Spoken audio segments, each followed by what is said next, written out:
Oh, hi, there's a lot of people. Hi, everyone.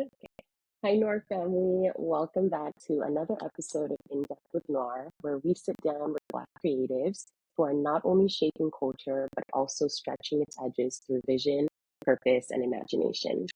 I'm your host, Aisha, and today's conversation is one I've been looking forward to for a long time. Our guest is a visual thinker whose work doesn't just reflect the world, it reimagines it. Please help me in welcoming Óbínnà. Hi, Obi. Hi, thank you for having Hi. me. What's up? Thank you. What do you prefer? Do you prefer Obi or Óbínnà? I prefer Obi. Obi's fine too. What's going on? Obi's fine. Sorry, what did I miss that? I prefer Obi. Obi's fine. Okay, Obi's fine. Okay, Yeah. awesome. Well, thank you so much for being here with us today. I know it's been some months in the making, so I appreciate you for taking the time. And we're really excited to talk to you a Yeah. little bit more about your craft. And we have a lot of guests on here today who are very excited about the work that you do. So I'm Mhm. hoping this will be inspirational for them as well. Cool, cool. Sounds good. Okay, awesome. So I want to take it back a little bit and try to understand who you are. I know you're very multifaceted, but how do you introduce yourself to people?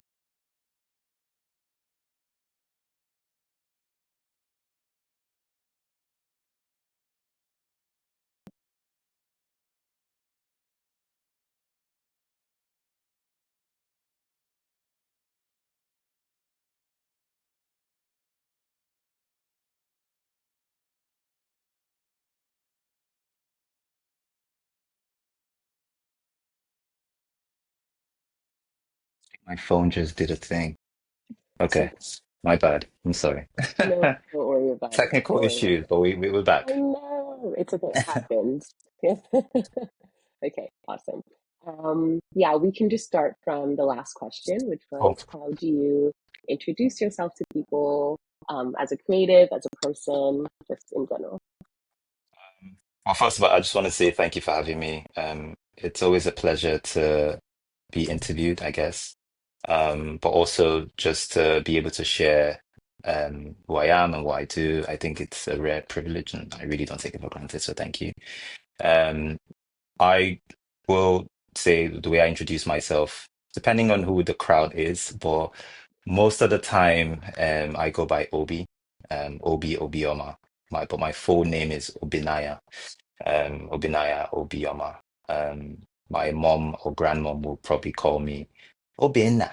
But Obi is fine. I am a photographer, visual artist, an art director based in New York. Kind of shuttle around now between New York, London, and Nigeria for work.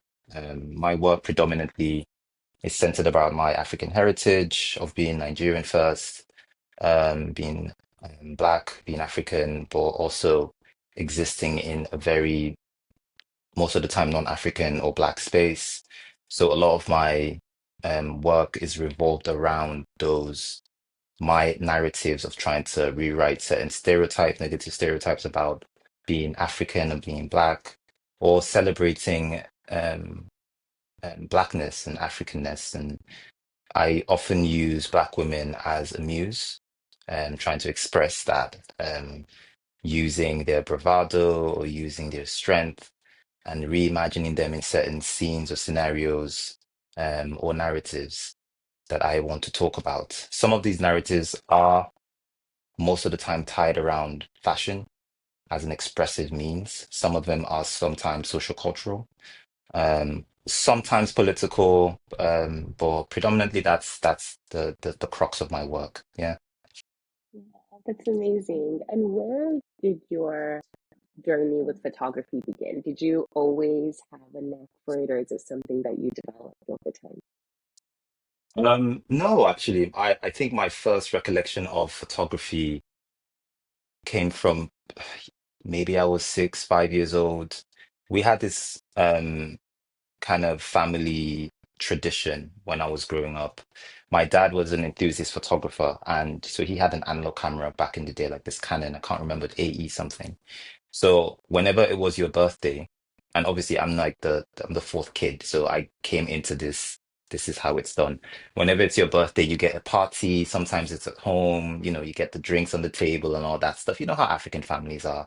And then you get your outfits, your birthday outfits, and then you get photo shoots at the end. So my dad would pull out his camera oftentimes during holidays, but most of the time during birthdays, and you get a little portrait session. So because it was analog, obviously you can't see it instantly, so you would have to wait. You would have to get it developed. And I often found myself mesmerized when the pictures came back and it was like this little rectangular thing with myself in it or my siblings in it or my parents. And I always often wondered how the box, I used to call it a box, the box he used to use to take these pictures, the camera, I was able to capture my likeness. I mean, I say likeness now, like it sounds, like I knew what I was saying likeness when I was 5 years old, but I wasn't. I'm like, how am I able to be in this picture? Um, and other times I would also be caught by my dad or my mom sneaking into their room trying to like fiddle with the camera, um, which didn't always end in a positive way. But I think those are my first memories of being introduced to any form of photography. Because obviously I'm not trying to date myself, but back in the day there was no cell phones, like we didn't have iPhones and all that to take pictures of. But yeah, I think that those are the first memories, and I was always just mesmerized by photography and how that medium was able to capture people's likeness. Yeah, that's so interesting. And I'm wondering, so you were mesmerized by photography as a kid, and as you're growing up, as you're experiencing life, is that something that you always carried with you? Were you always kind of doing some form of photography, or did that come later in life? So Like I when think you that was were like like, yeah, I think that was like a gap period. So from when I was, I guess, younger, and then yeah, till I grew up, my interest in photography kind of went back and forth. 'Cause obviously, African family, you're kind of pushed towards education first.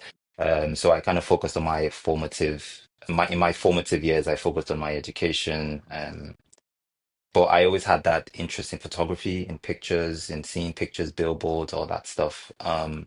It wasn't up until my, I think, first freshman year in university, that I got my hands on the camera again, started to fiddle with it. And then towards the end of my university, my mom gifted me a camera for graduation for my graduation gift because I guess she kind of could tell that I was interested in photography, which I was very grateful for. I still remember the camera, the Canon 600D or something, some entry level camera with a kit lens. But I treasured that camera honestly. So I think that was like the rebirth of my interest in photography as like an adolescent growing into like maturity.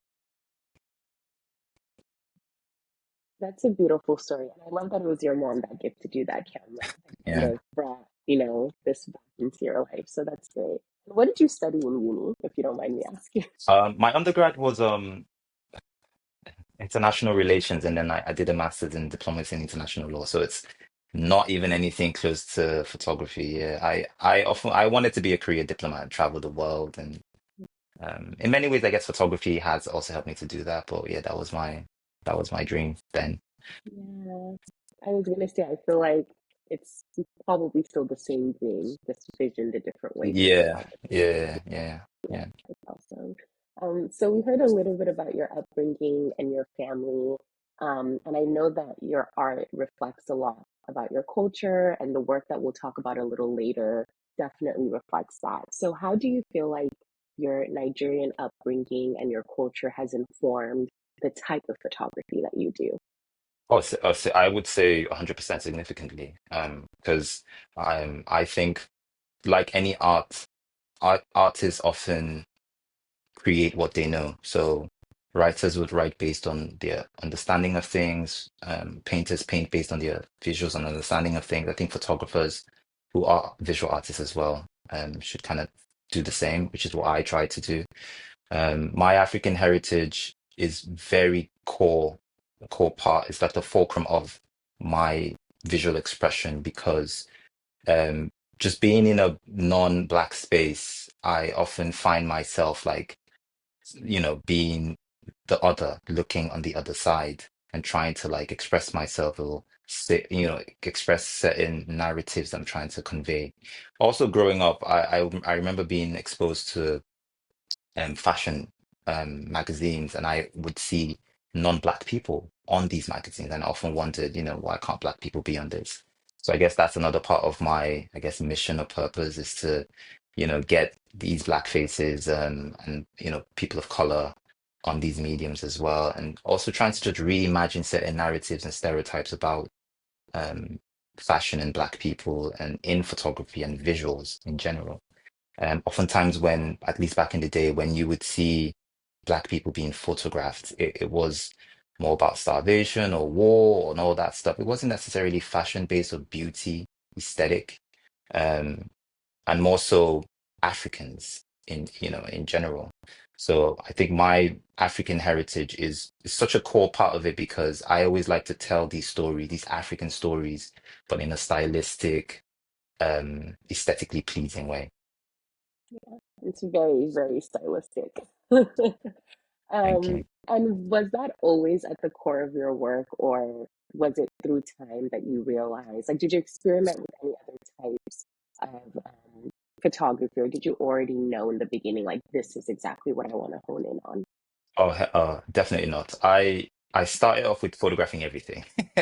I remember getting my first camera, my very first ever camera, a Canon 550D, the first one. I borrowed it from my friend. And I started taking pictures of plants and trees and sunsets and sunrises, inanimate objects. I did it all. But it wasn't up till later on in my university I kind of fell in love with fashion photography. And then I guess fast forward after doing YouTube University and then going to art school later on after my master's, I kind of honed in on, right, as an artist, my work should be speaking about something.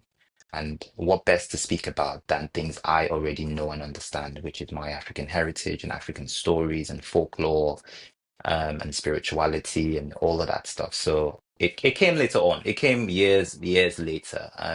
But the technical part of it, I guess I had to understand first before and pushing for the conceptual side of it. Right. And was there a time, or when did you realize, like, this is more than just a hobby? Like, this is what I want to do with my life? Like, when was that moment for you? Or do you remember when something shifted? Yeah, well, yeah, definitely. 2013 maybe, 2013, 2014. Um, I think I was still doing my master's then, but I had a camera. I was taking pictures, doing little gigs here and there. But it started to get serious. I started to study more about photography. I got on YouTube, YouTube University, trying to learn more. Because back in the day, there wasn't that much tutorials about photography, and I wasn't, learning photography formally. Um, but I could, I got influenced by people I could see, and that's what the boom of Instagram. I could see, other photographers posting work. And like, how can I get my pictures to look like this? And also understanding that photography could also be a means to a livelihood. Getting paid for the work, taking people's pictures and getting paid was kind of also another motivation to say, right, you could take this seriously, you could do this as an actual, not just a hobby, but also a vocation and like, career path. Yeah. Yeah. And that journey, like, and that decision, did you have any support? Like, were there people that were like rooting you, or did you kind of just like fall into that on your own? And was it a more siloed experience, or were you exposed to other people who, you could learn from and who encouraged you to continue down this path of creativity? Uh, I would say I had a lot of support. I say this with all humility. I was fortunate to be mentored by Big H Henry and Nweze. He So I went to his photography school. So after my master's in England, I came back to Nigeria. I signed up for this photography class called the BH photography class or Follow the Light or something. And he was teaching the class. But I was always an admirer of his work. So I reached out, joined the class, did the thing for 6 weeks, understood more about the technical side of it, but then, found a way to get into his team and be like a mentee to an intern to, being a staff in the studio. But I think that in itself was a big chunk of my understanding of photography and really falling in love with photography because he's a brilliant photographer, understands lighting and composition and all that stuff. And to just be a sponge just around him, just to soaking all that knowledge. I owe him, I say it to this day whenever I do an interview, like he's the guy. He's the guy that really made me understand, right?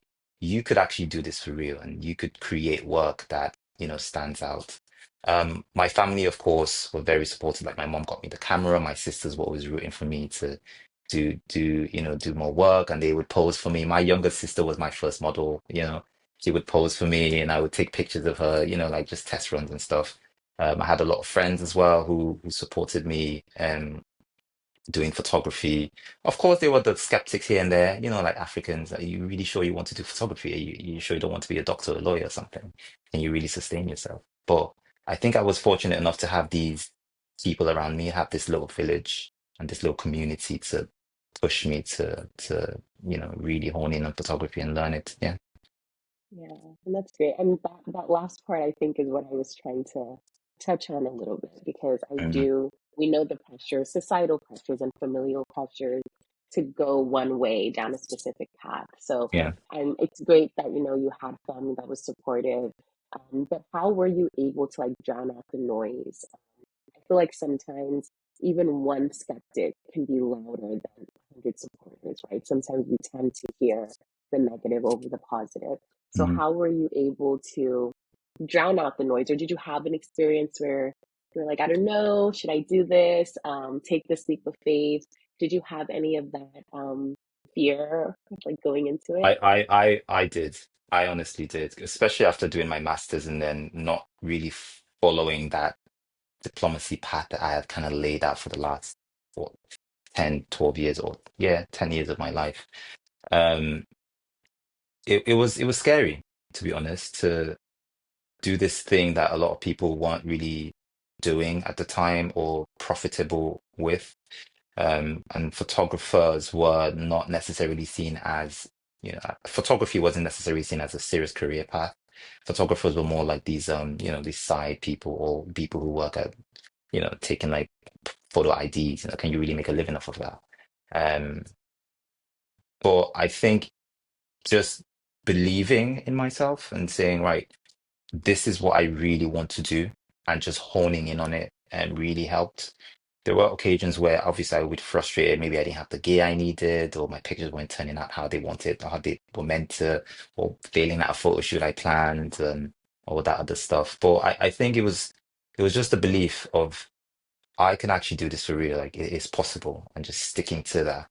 And I encourage anyone who's actually trying to do that. Like you have to believe in yourself, and you have to like find a way to cancel out the noise. Maybe get noise cancellation headphones. I don't know, but do do what you have to do to really like honing and really pinpoint on what you're trying to achieve with yourself.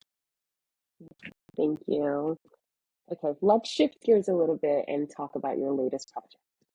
You describe it as an intimate window into your creative process. What prompted you to turn your own internal thoughts into a visual series? Because I mean, it's amazing. I think everyone that has seen it, it's beautiful. So, what was that process like, and decision making? Yeah, what was the initial factor that drove you to do that? I think I consider myself to be a mad scientist. I'm not even gonna lie. Like the way my mind works when it comes to like ideas and photography and just visuals. So over the course of my entire photography lifespan, I have been putting down like little ideas I have in my notebook. If you see my notes on my phone, it's all over the place. Um, and some of them I have executed, some of them I haven't. Some of them were too audacious to even do because budget wise and even the technology probably what didn't exist at the time.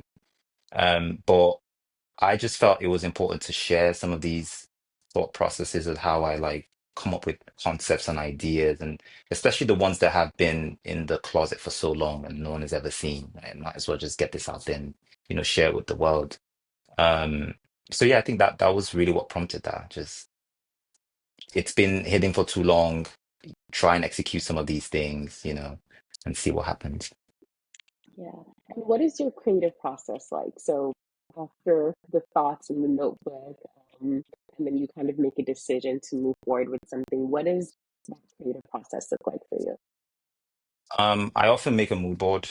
It would start with conceptualizing the work. So what am I trying to say, or what am I trying to show, or sometimes it might just be aesthetics, like what is this, what am I trying to make?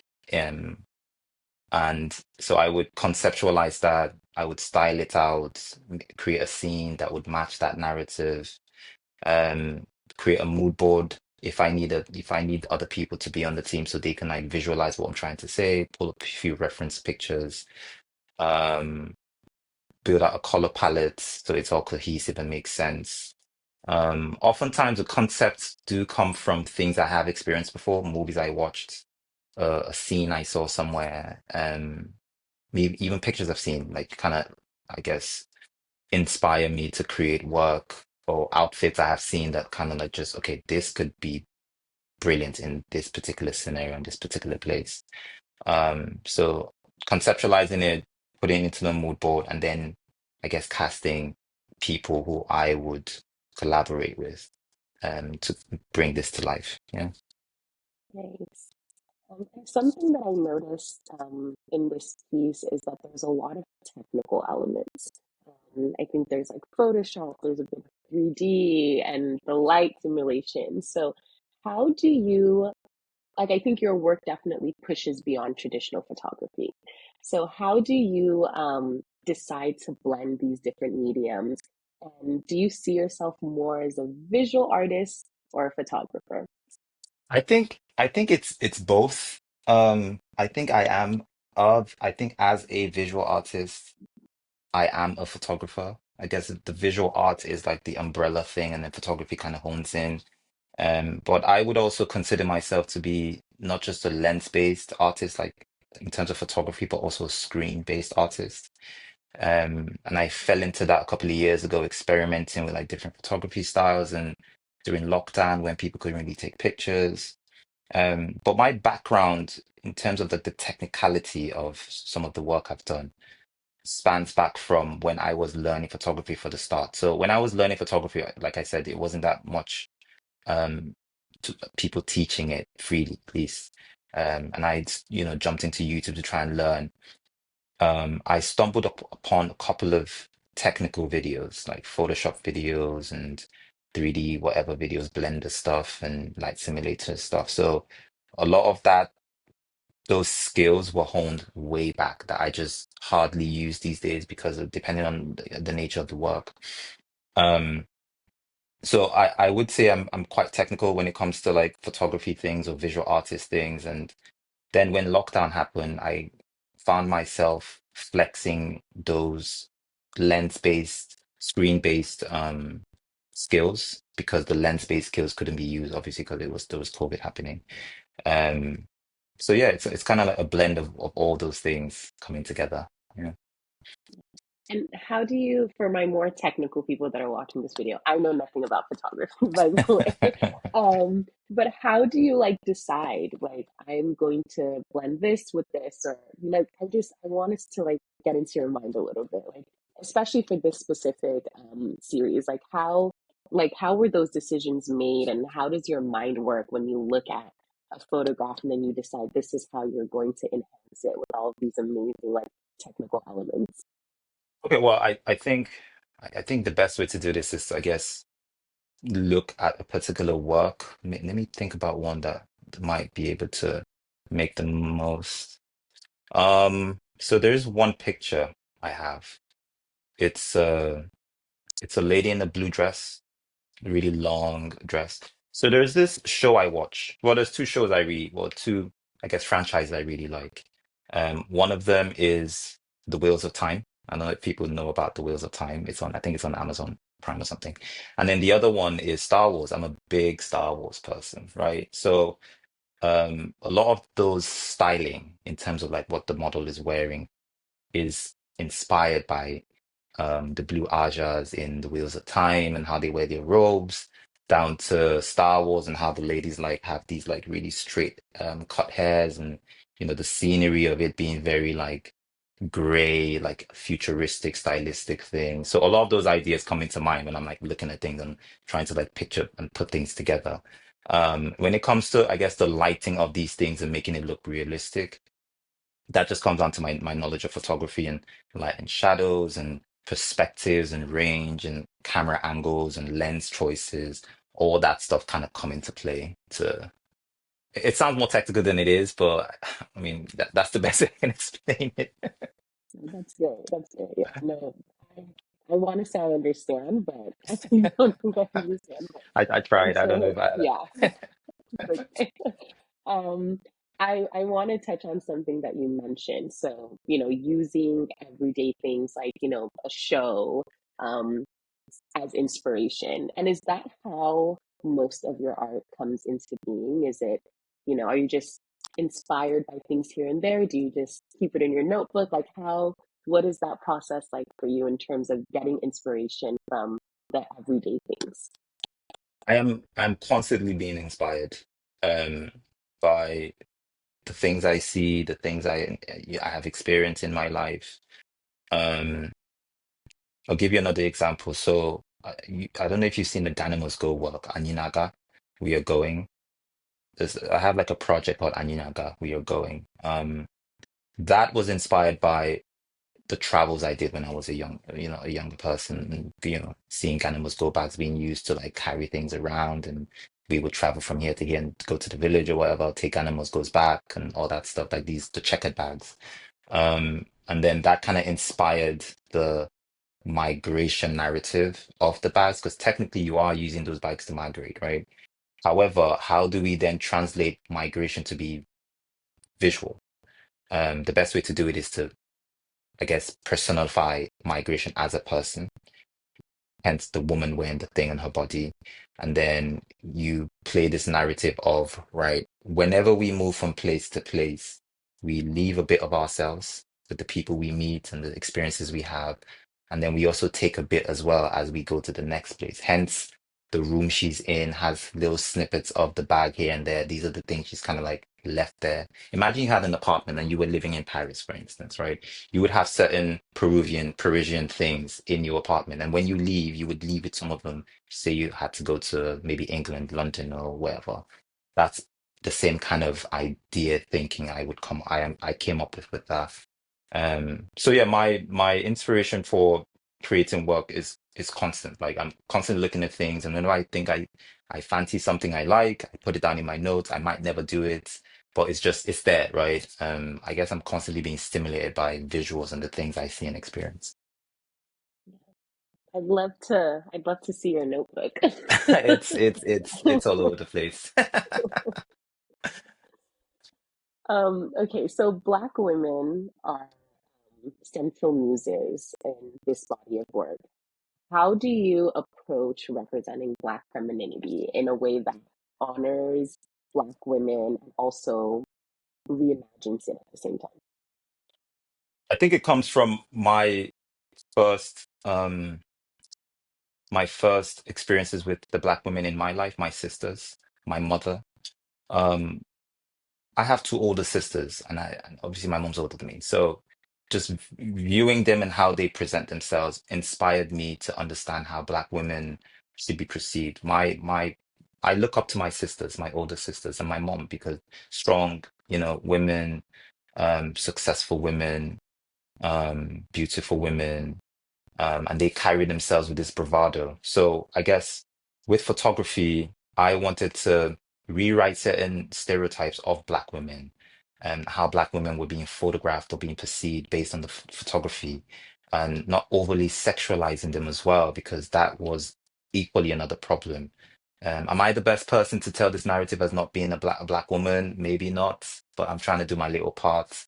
And just, like showing these women in their essence and trying to photograph them in their beauty and not necessarily, overly like sexualizing them, but as well, but showing how beautiful they are in their own skin, in their hair, in their styling. Um, so I guess that's how I go about, I guess the narrative of Black women being my muses. Yeah, and I absolutely love it. And from me and my fellow Black women, thank you. I do. I really love the way that Black women are represented in your work. I think it's beautiful. It's futuristic. It's very intentional. So yeah, I wanted to touch on that specifically. And going back to Echiche, there is a deep interplay between futurism and tradition that I think a lot of people can see when they look at this work. And what does the future of African storytelling look like to you, especially when told through digital art? I know that was a bit loaded, but No, I wanted to pick your brain on this.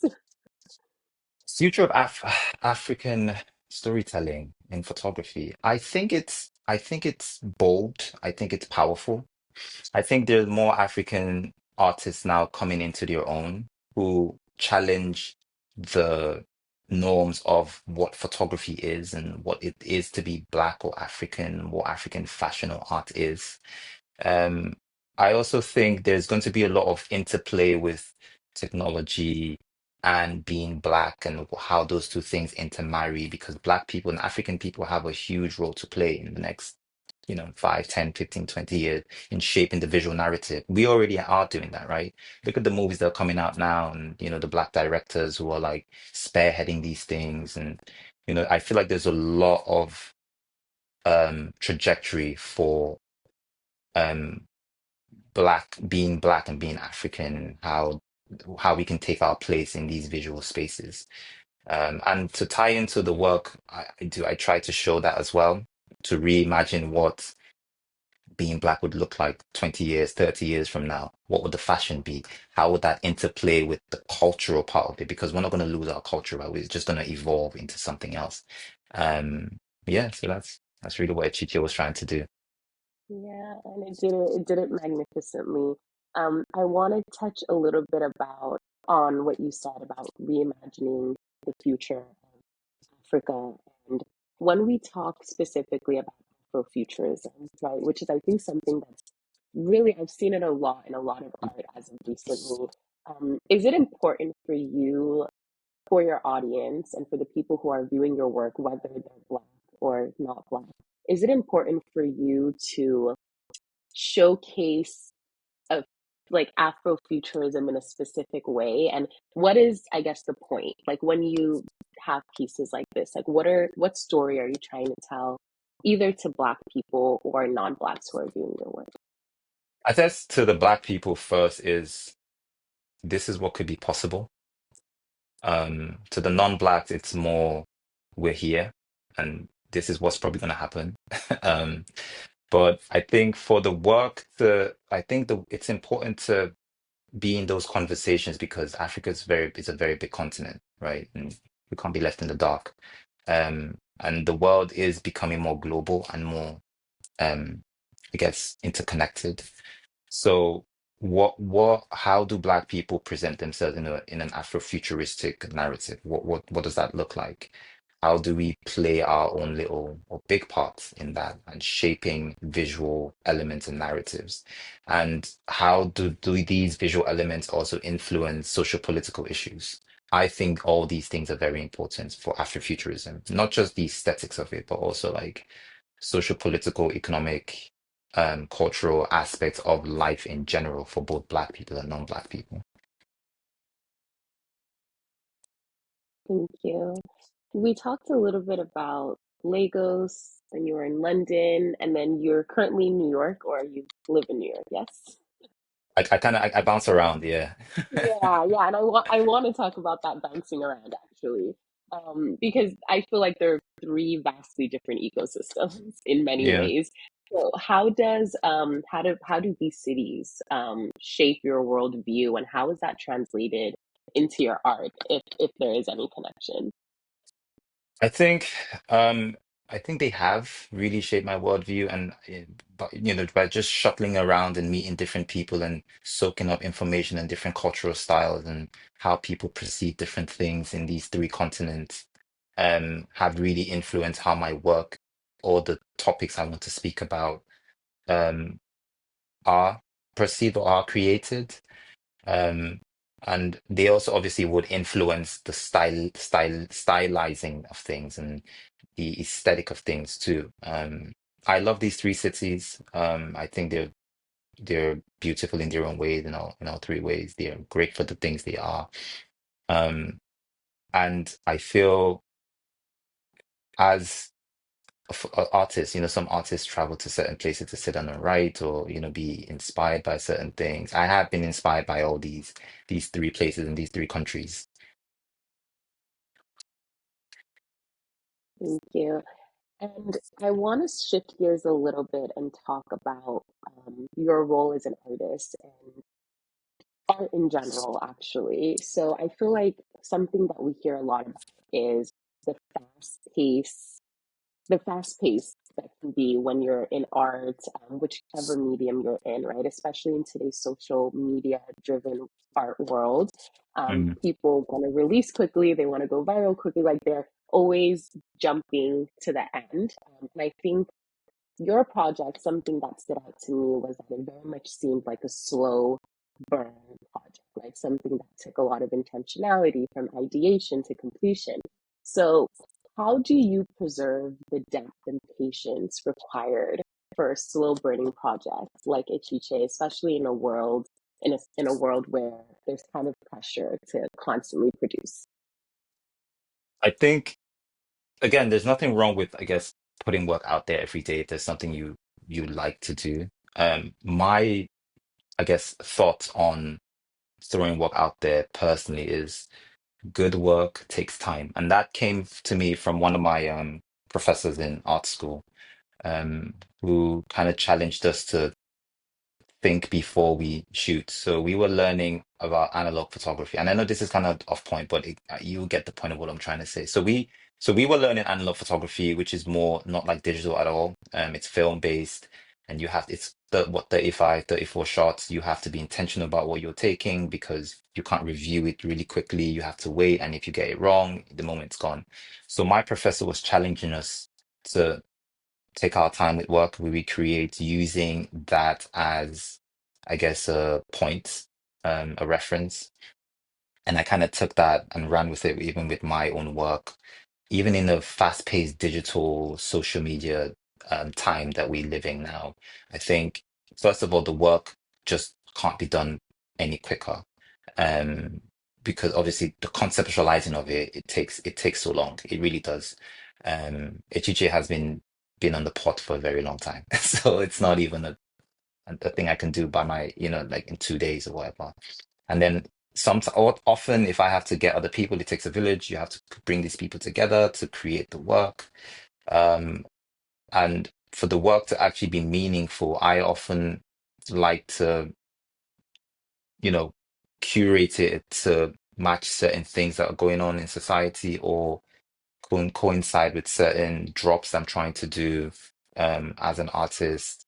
And I just feel to savor the taste and the feel of art, you can't really rush it. Honestly, you just can't. Yeah, thanks. I want to touch on something that you said a little bit about presenting your work in a certain way, given whatever is going on culturally or in the times, politically, socially. And I know you mentioned that you studied international relations, and that was kind of the path that you wanted to go on first.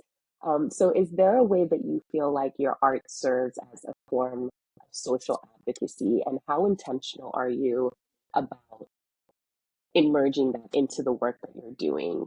And is there anything specific that you hope to talk about in the future? Yeah, I would say my work does touch social cues and norms and also social political issues, often that are happening in Africa, specifically my country, Nigeria. And I am always very intentional about producing the work that speaks to a generation and inspires. or challenges a generation. However, I still am an artist. I want the work to be beautiful and aesthetically pleasing, not necessarily, that's just my style. So I guess my job is to find a way to talk about um serious issues, however, presenting them in a very beautiful way and marry those two things together. Um, my work, Ninja, which I think it was 2 years ago, kind of really honed in on that, where I was talking about the social political issues bedeviling my country, Nigeria. However, I did that in a very stylistic way where people could relate to it, and the video kind of tied into like the narratives of what's going on there.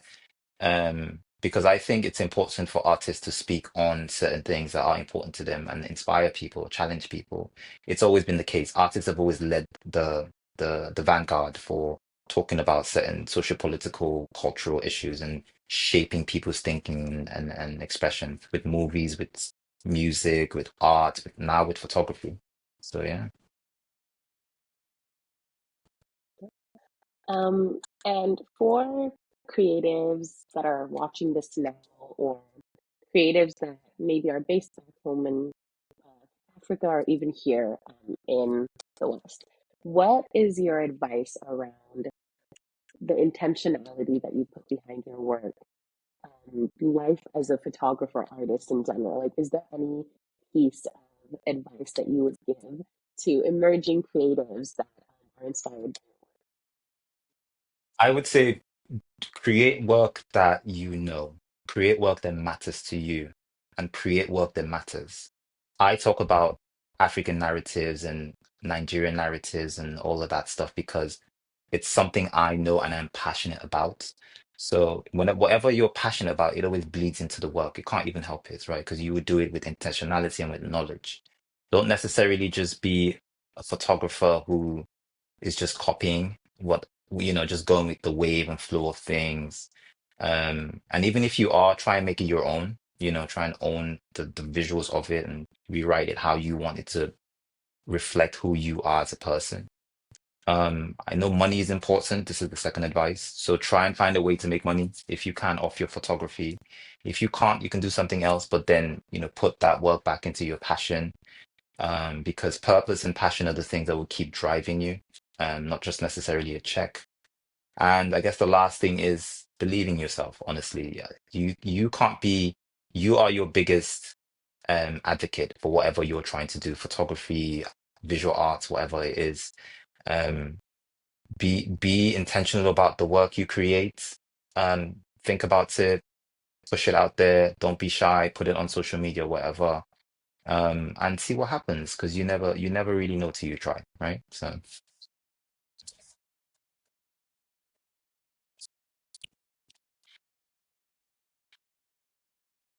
I'm sorry, I was oh on no, mute. yeah. How can our audience or anyone interested in purchasing your work, where do we go? Where can we find you to get some of your pieces? Or do you sell, like, do you sell your I do, pieces? Like, how can we support you? yeah, I appreciate that. I do sell my work. Yeah, I do sell prints, 24 to 70 prints, and I ship. I'm actually going to ship one in 2 weeks. Um, I ship them across wherever. You can find my work on my website and I guess on Instagram as well. Shoot me an email with the one you fancy, and I'll send you a code. We can take it from there. It's interesting you say that because the Echiche work has really gotten a lot of people want, especially the woman with the apples. I'm not sure why everyone wants the woman with the apples. Good. I want it on my wall. I'm asking for Everyone wants. myself. I literally had an email 2 days ago about this lady said Mhm. the woman with the apples or the fruits or whatever. How can I get that? But I appreciate the support. I really do. But yeah, that's how you get my work. Shoot me an email. You can go on my website. It's all on there. Okay, awesome. Our next segment before I let you go, and then we'll take some questions from the audience, is just rapid fire questions. First thing that comes to your mind, very light questions, okay? Oof. Are Okay. you ready? Yeah. Let's go. Okay, all right. A Nigerian dish that fuels your creativity. Jollof rice. Let's go. Let's go. That's the best rice, by the I way, knew you were jollof gonna rice. say Yeah, that. it gotta be We're gonna jollof. have to talk about that off camera. We need to have a conversation. I can't go wrong with my Three people. Jollof words you rice. would Let's use to go. describe the energy of the people. Um, Spirituality, Three words you would essence. use to describe the energy of Echiche. Sorry, I think we're breaking up a little bit. Oh, okay, okay. Let me see if it. Can you hear me now? Is it better now? Can you hear me? I think it's reconnecting. Okay. I would say spirituality, I would say essence, and I would say bravado. Okay. The last artist or creator who blew your mind. Let's be honest. Um, there's this dual photography team. I think they're based in Brazil. Marvin, mate, their work is incredible. I think they're Afro-Caribbean or something. I know they're based in Brazil or so, but their work is really incredible. Traditional or futuristic? Wow.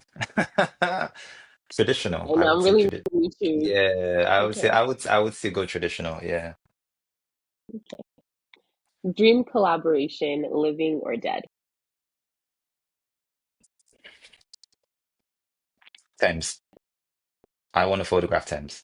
I'm putting All it out there. right. If she sees it, Thames, what's up? Let's make it There happen. you go. I want to Manifest photograph it. Thames. Yeah, I want to manifest it. Let's go. Okay. Okay, nice. Okay, and last one, what does success look like to you right now?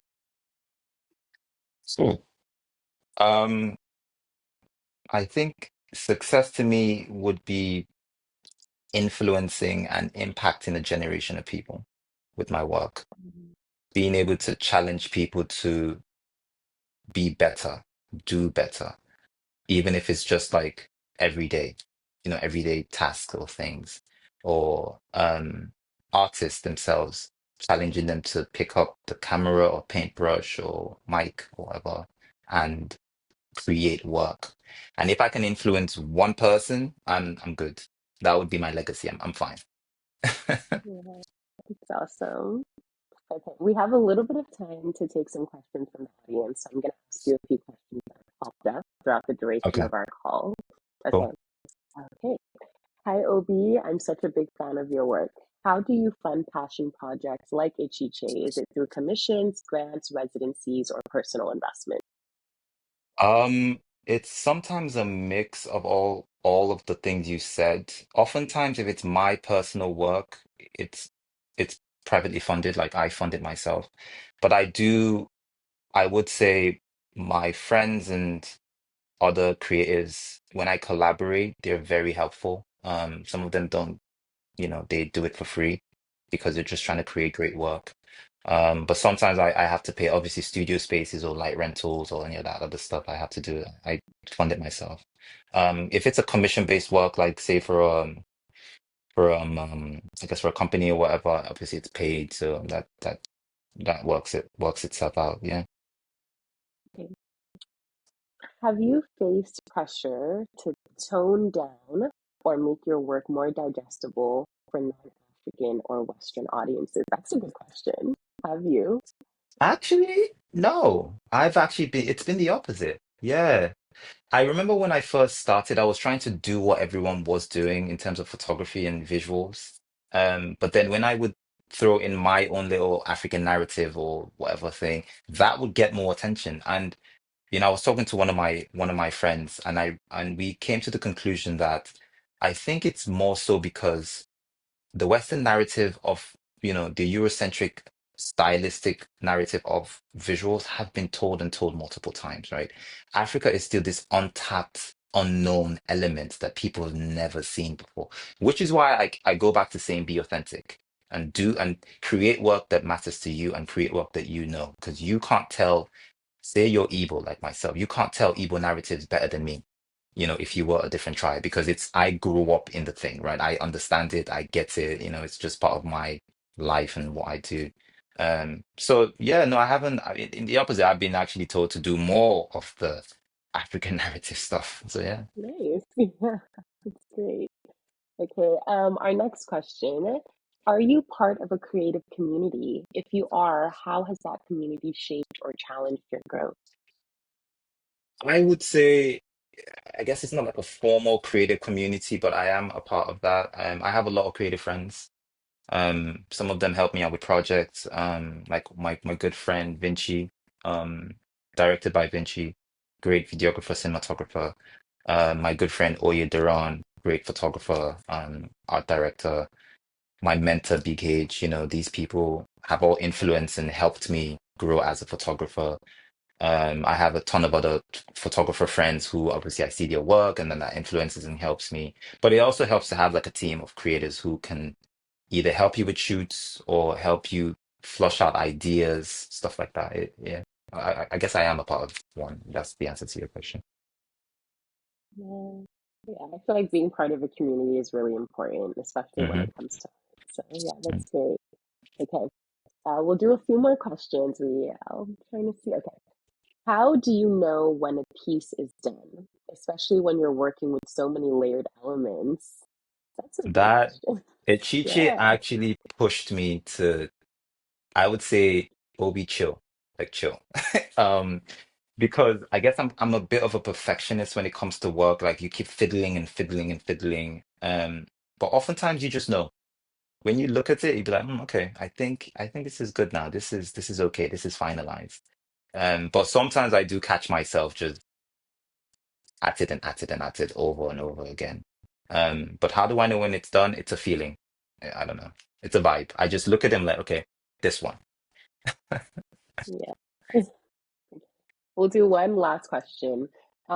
Do you mentor any up and coming creatives? Can somebody get in contact with you if they're interested in learning from you or learning more about your Mentorship. I don't officially. Um, I should actually, honestly. I'm so bad. The thing is, it's not even that I don't want to, it's just time.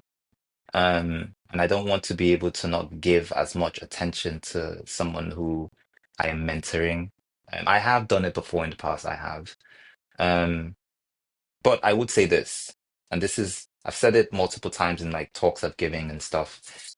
If the best way to get my opinion about your work is say on Instagram, whatever, you shoot me a DM. Don't just say hey or hi or whatever. People always do that and then nothing else, right? You introduce yourself. Yeah, I don't know why people do that. I don't know. Anyway, you introduce yourself. Hey, my name is XYZ. This is what I do. This is what I am. This is the work I have made, or this is the work I want to make based on this. Give me a mood board, or if it's the work you've already done, what do you think about this? In one bulk text on in DMs or email or whatever. I will respond. I mean, I might take a little bit of time, but I will respond. work? Um, Okay. yeah. Yeah, that's great. There you have it. Okay. Okay. Well, thank you so much, Obi, for your time. This was such an enlightening conversation. And yeah, we Appreciate it. appreciate you taking the time and gifting us with all of these creative gems. So yeah, Thank you, we Aisha. I support appreciate it. you Yeah. and yeah, your work is amazing and keep Thank you so going. much. And yeah, we're excited to see what you produce next. Thank you. Yeah. Appreciate it. Thank you, guys. All right. Take care. I hope you have a great rest of your day. Take care. Bye.